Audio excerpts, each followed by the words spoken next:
Hey, you want to start an argument with a Christian and give them nothing that they can say to get out of it? Bring this part of the Bible up. Matthew 5, verses 17 through 20. Now, I first started thinking about this around Thursday of last week, because Thursday of last week, when we had guests in town, we took them to a bar club that had a cigar patio on the back. We was rather having a great time. And then in comes two Hebrew Israelites dressed in their Power Ranger outfits. Actually, one of them, his little headdress from a distance looked like Rick James. You know what I'm saying? Rick James with the gold and stuff in the dreads, in the braids. Yeah. But in come two Hebrew Israelites. And initially I thought, oh, hell, they coming here to preach. But no, they came there to ogle women and to drink and drink and drink and check out women and check out women. And I thought to myself while we were there, followers of the law, I see. Usually in the Bible, when someone is drinking wine or drinking anything of that nature, they are drinking it with a meal. They are drinking it as a kind of a daily way of life. Any other time in the Bible, it talks about drinking to just to be drinking is getting drunk. And so getting drunk is not a good thing. It's against the law of the Bible to become intoxicated. Out of the 613, 680, whatever number of laws and rituals and commandments that are in the Old Testament and New Testament. And then as I was thinking today, Christians do not like following the law. And I remember starting this argument or discussion with many pastors as I was growing up in Christianity about the fact that Matthew 5, 17 through 20, the Jesus character clearly states that he come not to take one tittle from the law. And in Luke, he says that heaven and earth will pass away before one tittle is taken from the law. And that the Pharisees and Sadducees were demonstrating themselves to be holy, but yet not keeping the law for its intent of making sure that the society is loving, the society is just, the society is fair.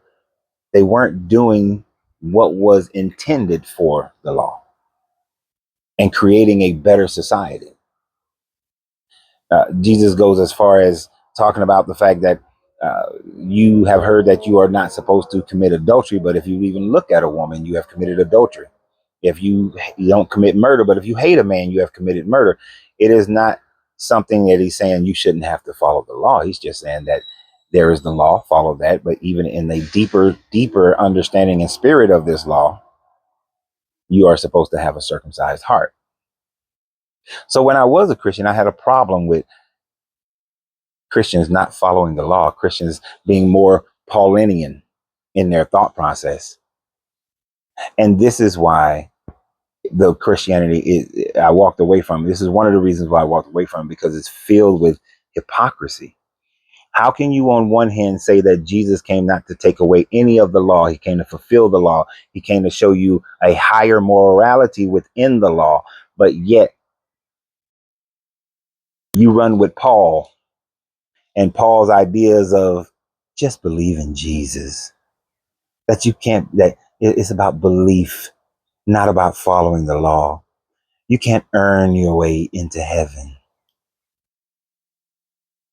This is a contradiction to the fact that Jesus was saying that you have to follow the law. So I challenge all Christians, but I know what you're going to say. So I don't even know why I'm challenging y'all, because you're going to say that, no one can earn their way into heaven. No one's ever good enough. You're going to go into that whole self-hatred thing that you've been taught so much and so well in your Bible, that you're just unworthy, you're filthy rags, and you have to have this human sacrifice. But even with all of that, it is not about the salvation that I am saying that you have to follow this law. It is because the Jesus that you believe in says that you have to follow the law. So I'm wondering, why is the divorce rate so high with Christians? It's on par with non-Christians. Why are the majority of crimes committed in America committed by Christians? Why are so many crimes in Europe committed by Christians? Why are the crimes in most African nations committed by Christians? And yes, most crimes in Islamic countries are committed by Muslims. Most crimes in every country is committed by whoever is the dominant group.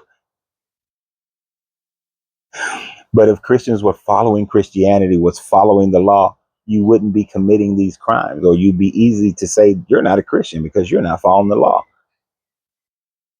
And since you are, what would Jesus do? According to your belief, he followed the law. So why aren't you following the law?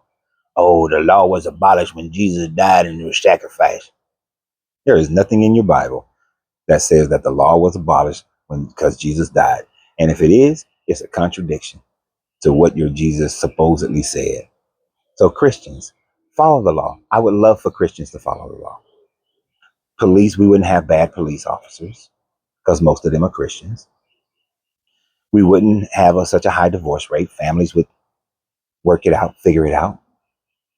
The crime rates would go down. I would love for Christians to follow the law, because then those who claim to be Christian, then we wouldn't have as many crimes. And so by not having those crimes, then neighborhoods would be safe. Children would be safe in schools. You wouldn't have mass shootings. You wouldn't have bad policies.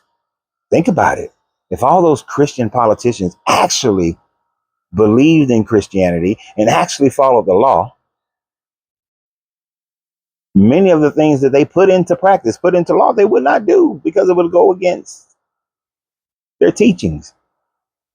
So really, Christians, I implore you, you are supposed to follow the law of the Bible. And I want you to follow those laws that, especially, except for the ones that rob people of their rights of life, liberty, and happiness. Now, the genociding, let's not follow that. The stoning of women because they're not virgins, let's not follow that. The forcing of a young girl to marry her rapist, let's not follow that one. No, let's not. You suspect your wife cheated on you, don't mix up a potion to see if she has an abortion. Not like, let's not follow that one.